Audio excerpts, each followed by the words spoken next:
अगर आप लोग हमारे चैनल पर नए हैं तो प्लीज चैनल को सब्सक्राइब करें और ऐसे कार्टून की वीडियो देखने के लिए बेल आइकन को ऑन करें।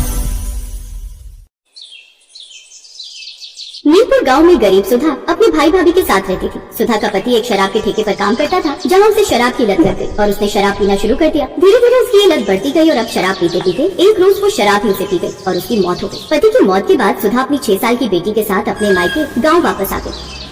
अब वो अपने भाई भाभी के साथ रहने लगी, लेकिन सारा दिन काम करने के बावजूद भी उसके भैया भाभी उसे खूब ताने सुनाते। सुधा माँ दुर्गा की बड़ी भक्त थी। ऐसे ही एक रोज, भाभी मैंने सब्जी बनाकर रख दी है, रोटी आकर लगा दूंगी, पहले मैं दर्शन करके आ जाऊँ। ये कहकर वो दुर्गा माँ के मंदिर चली गई। इधर घर पर उसकी 6 साल की बेटी आंगन में खेल रही थी। अनु की बच्ची, क्या तब से वहाँ लंबी टांग खेल रही है? तेरी माँ को तो काम ना करना पड़े इसलिए मंदिर का बहाना बनाकर निकल जाती है, लेकिन मैं तुम माँ बेटी की नौकर नहीं हूँ। तेरी काम चोर माँ मंदिर भाग गई तो क्या हुआ? तू जाकर चूल्हे पर रसोई बना। क्या मामी मैं? लेकिन मुझे तो चूल्हा जलाना ही नहीं आता। मैं कुछ नहीं जानती और अभी नहीं सीखेगी तो कब सीखेगी? पूनम अनु को जबरदस्ती रोटी बनाने चूल्हे के पास बिठा देती है। अनु आग जलाने की कोशिश करती है कि तभी उसका हाथ जल जाता है। आह माँ, ज्यादा नखरे मत कर और जल्दी जल्दी रोटी बेल, समझी? और ये टेढ़ी मेढ़ी नहीं चलेगी, एकदम गोल रोटी बेल। अनु रोते हुए कोशिश करती है। इतने में पूनम की 10 साल की बेटी नेहा वहाँ आ जाती है और चूल्हे से थोड़ी सी चिंगारी निकलकर उसके हाथ पर आ लगती है। मेरी बच्ची, क्या हुआ तुझे? कितनी बार कहा चूल्हे चौके से दूर रहकर, और मैं अच्छे से जानती हूँ ये सब ना इस अनु ने जानबूझकर किया है। रुक, मैं अभी तुझे बताती हूँ। ये कहकर पूनम डंडे से अनु की पिटाई करने लगती है। तभी सुधा मंदिर से लौट आती है, साथ ही उसका भाई भी खेतों से लौट आता है और वो कुछ कह पाती उससे पहले ही पूनम अपने पति के सामने रोने गिड़गिड़ाने लगती है। मेरी तो कोई वैल्यू ही नहीं है, इस घर में सारा दिन बस गधों की तरह काम करते रहो और फिर इस फुटबॉल लड़की के मुंह से ताने सुनो। सुनो जी, अब इस घर में या तो सुधा दीदी और ये छोकरी रहेंगी या फिर मैं और नेहा। सारा दिन ये बस पूजा का ढोंग करती रहती है और भूख के नाम पर रोज रोज तरह तरह की चीजें बनवाती रहती है और मेरा राशन खत्म कर देती है। अपनी पत्नी की बातों में आकर अब वो इस बात के लिए मान जाता है और अपनी बहन से इस बारे में बात करता है। सुधा दीदी, आप कुछ दिन के लिए मौसी के घर हो। वैसे भी बहुत दिनों से वो आपको याद कर रही हैं और मुझसे कह रही थी कि आपको लेकर आ जाऊं। हाँ माँ, मुझे भी यहाँ नहीं रहना। उस वक्त घर के हालातों को देखकर सुधा ने हाँ करना ही ठीक समझा। ठीक है भैया, लेकिन मुझे मौसी के घर का रास्ता नहीं पता। अरे तो इसमें कौन सी बड़ी बात है, कल तू अपना सामान बांध लेना, मैं छोड़ाऊंगा। अगले दिन सुधा अपनी बेटी के साथ कपड़ों की पोटली बांधे, एक हाथ में माँ दुर्गा की मूर्ति लिए उसके साथ जंगल के रास्ते चल पड़ी। चलते चलते उन्हें काफी दूर हो गई। बहन, मुझे जरूरी काम याद आ गया, मुझे जाना होगा। तुम बस यूं ही सीधा सीधा चलती जाना, तुम अपने आप पहुँच जाओगी। अच्छा ठीक है, मुझे देर हो रही है। किशन वहाँ से जल्दी से चला जाता है। सुधा समझ चुकी थी कि उसका भाई उसे जानबूझकर छोड़कर चला गया है। ऐसे चलते चलते शाम हो जाती है, लेकिन जंगल अभी भी खत्म नहीं हुआ था। अनु अपनी माँ से बोलती है, माँ अब तो बहुत प्यास लग रही है, पानी पीना है। हाँ मेरी बच्ची, उस ओर से बहती नदी की आवाज आ रही है, चल वहीं चलते हैं। वो दोनों चलते चलते वहाँ पहुँच जाती है और नदी से पानी पीकर अपनी प्यास बुझाती है। हे माँ दुर्गा, मैं जानती हूँ मेरे भाई भाभी पर अब हम बोझ बन गए, इसलिए उन्होंने हमें त्याग दिया। अब मैं अपनी बच्ची के साथ कहाँ रहूंगी माँ? तभी अनु की नजर एक झोपड़ी पर जाती है। माँ वो देखो सामने एक झोपड़ी है, चलो ना हम वहीं चलते हैं। तुम ठीक कहती हो बेटा, वैसे भी रात ज्यादा हो गई है, जो रात को जंगल में ज्यादा देर तक उतना ठीक बात है। चलो अंदर चलते हैं, शायद यही दुर्गा माँ की मर्जी हो। सुधा अपनी बेटी के साथ उस झोपड़ी में रहने चली जाती है। दुर्गा माँ की मूर्ति स्थापित करके वो उनकी पूजा पाठ करने लगती है। अब वो दोनों उस झोपड़ी में रहने लगती हैं। उस रात दोनों भूखे पेट ही सो गई। फिर अगली सुबह, माँ मुझे बहुत भूख लगी है। तू यही रुक बेटी, मैं कुछ खाने के लिए ढूंढ कर लाती हूँ। कुछ दूरी पर चलने पर उसे थोड़े बेर दिखाई देते हैं, जिन्हें तोड़कर वो अपने साथ ले आई। अब सबसे पहले वो दुर्गा माँ को थोड़े से बेर चढ़ाती है, जिसके बाद वो अपनी बेटी को और खुद भी खाती है। इसके बाद जंगल से कुछ लकड़ियाँ काटकर वो उनकी अच्छी अच्छी टोकरियाँ बनाकर काफी दूर चलकर उन्हें बाजार में बेचने आती है। टोकरी ले लो टोकरी, 50 रुपए टोकरी, सिर्फ 50 रुपए। अरे वाह, ये तो बहुत ही शानदार है। अब एक एक कर उसके पास और भी ग्राहक आने लगे। ऐसे कुछ दिन बीत जाते हैं और अब सुधा पैसे कमाकर अपना और अपनी बेटी का पेट पालती है। उधर उनके घर से जाते ही किशन के खेत बंजर हो गए और अब उनके घर में गरीबी आ गई। कुछ समझ नहीं आ रहा पूनम, ये सब कैसे हो गया? घर तक गिरवी रखने की नौबत आ गई। पता नहीं किसकी नजर लग गई हमारे परिवार को। अब तो घर में खाने पीने की भी कमी होने लगी। नेहा भी भूख से तड़प रही है। अब इस गांव में अपना गुजारा मुश्किल है। लगता है अब हमें शहर जाना होगा ताकि हम अपना पेट भर सके। क्या तो तुम ठीक रही हो, मैं जल्द ही शहर जाने का इंतजाम करता हूँ। उधर सुधा उस जंगल में अपनी बेटी के साथ रहती। ऐसे नवरात्रि का त्योहार आने वाला था। सुधा ने अपनी छोटी सी झोपड़ी की अच्छे से सफाई की और उसमें ही बैठकर माँ दुर्गा की अच्छे से पूजा पाठ करने लगी। सुधा ने पूरे 9 नवरात्रि किए और फिर 9वीं वाले दिन, अरे वाह, आज तो रसोई से बड़ी अच्छी महक आ रही है, हलवे पूरी जैसी। वाह वाह। हाँ मेरी बच्ची, आज 9वीं है ना, इसलिए मैंने ये प्रसाद बनाया है। कंजक को बुलाकर उन्हें भोग लगाना है और फिर हमें भी खाने को मिलेगा ना। हाँ मेरी बच्ची, जरूर। तू जितना चाहे उतना पेट भर कर खा सकती है, लेकिन अभी मुझे कंजक ढूंढने जाना होगा। वो बाहर जा ही रही थी कि तभी सामने नौकन्या खड़ी थी। हमें बहुत जोरों की भूख लगी है। इस जंगल के रास्ते हम दूसरे गांव जा रहे थे, लेकिन रास्ते में हमें तेज भूख लगने लगी। आपकी झोपड़ी से खाने की महक आ रही थी, इसलिए सोचा यहाँ आ जाए। हाँ तुम सब अंदर आओ, मैं तुम्हें दुर्गा माँ का प्रसाद खिलाती हूँ।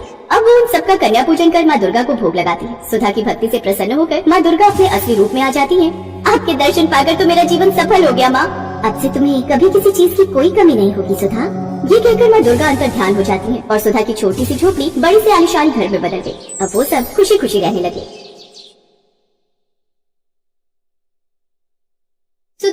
विधवा और एक दलित स्त्री थी। कुछ समय पहले ही उसके पति का देहांत हो गया था।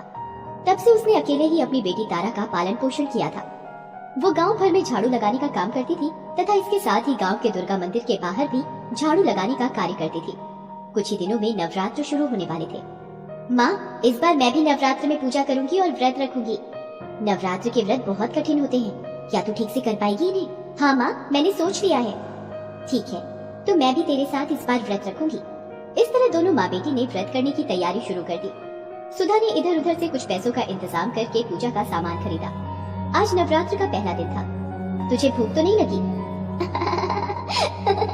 लगी तो है, पर थोड़ी थोड़ी। बस अब सांझ हो रहा है, हम माँ के दर्शन करने के बाद व्रत का पालन करेंगे। दोनों माँ बेटी माँ को अर्पित करने के लिए थोड़े से फूल लेकर मंदिर जाती हैं। इन फूलों के सिवाय अर्पण करने को उनके पास कुछ और था भी नहीं। मंदिर में प्रवेश करने पर द्वार पर ही पुजारी उन्हें फटकारता है। कहाँ घुसी जा रही है? तुझे पता नहीं कि तेरे जात वालों का मंदिर में घुसना वर्जित है? पुजारी जी, माता के लिए तो अपने सारे बच्चे एक समान होते हैं, फिर ऐसा भेदभाव हमारे साथ ही क्यों किया जाता है? हमारा ही प्रवेश मंदिर में वर्जित क्यों है? हमारी बराबरी करेगी? होती कौन है सदियों पुरानी रीत बदलने वाली? अपनी जात भूल गई? पुजारी जी, मेरी बेटी को माँ के दर्शन का ये फूल चढ़ाने दो। तू अपनी बेटी के मुंह में हमारा धर्म भ्रष्ट करेगी। चुपचाप यहाँ से निकल जा। देखो भाइयों, ये अछूत औरत होकर मंदिर में माँ के दर्शन करने आ गई है। भगाओ इसे, नहीं तो ये देवी के मंदिर को भ्रष्ट कर देगी।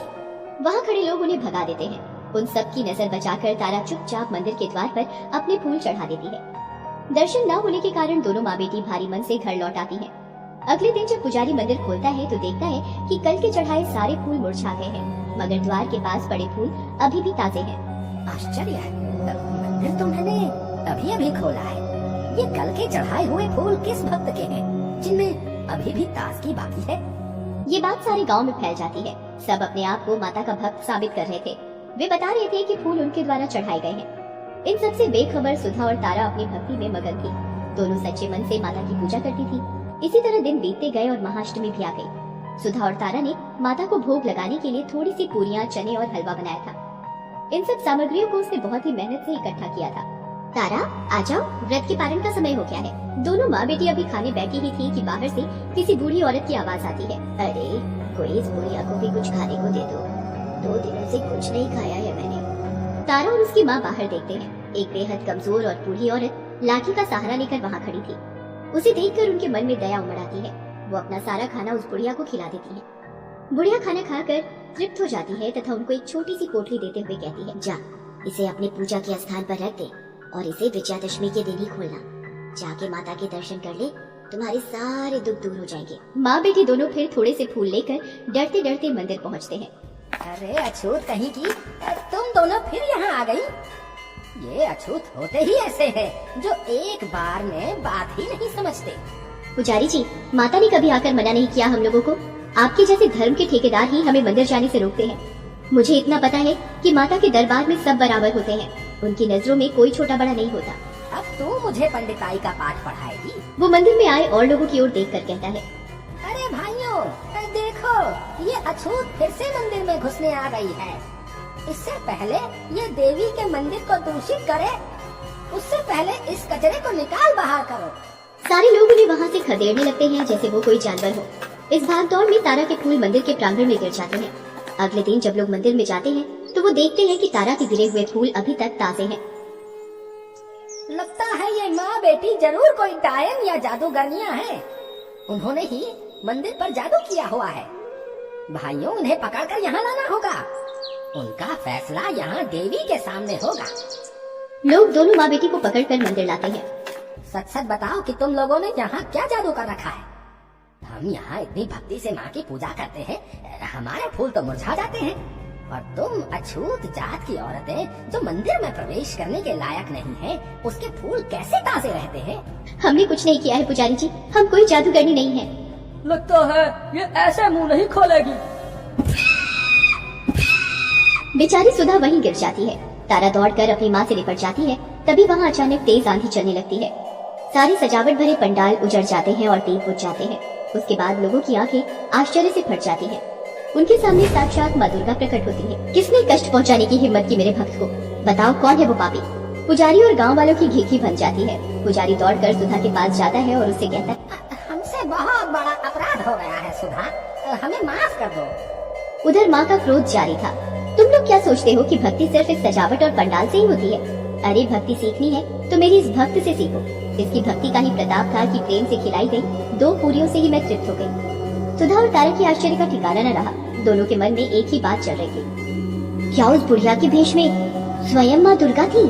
फिर तारा और सुधा माँ के सामने हाथ जोड़कर खड़ी हो जाती है और कहती है, हे ममता मई दयालु माँ, हम सब तुम्हारे बच्चे हैं। मैं इन सब के लिए आपसे क्षमादान मांगती हूँ। हमारे पापों को क्षमा करें और हमें अपने चरणों में शरण दो। सुधा और तारा के इस प्रकार माफी मांगने से देवी का क्रोध शांत हो जाता है।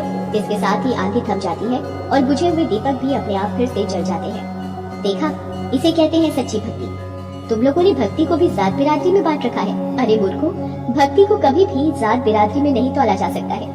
याद रखो, मेरी नजर में तारा का भी वही स्थान है जो कि तुम्हारा। मेरे सामने मेरे सारे भक्तों का स्थान बराबर है। आज तारा और सुधा की भक्ति से प्रसन्न होकर मैं इस गांव को सुख समृद्धि और धन धान्य से भरपूर होने का आशीर्वाद देती हूँ। इतना कहकर देवी वहाँ से अंतर ध्यान हो जाती है। सारे गांव वाले तारा और सुधा से माफी मांगते हैं। उस दिन से किसी का भी, चाहे वो छोटी जात का हो या बड़ी जात का, मंदिर में प्रवेश वर्जित नहीं रहा। आज विजयादशमी थी। उस बुढ़िया जो कि स्वयं माँ का रूप थी के कहे अनुसार जब सुधा और तारा ने वह पोटली खोली तो उसमें से बहुत सारे हीरे जवाहरात और माणिक निकले। दोनों की आंखों में आंसू आ गए और मन माँ के प्रति श्रद्धा से भर गया। उस दिन से उनके जीवन में कोई कमी नहीं रही।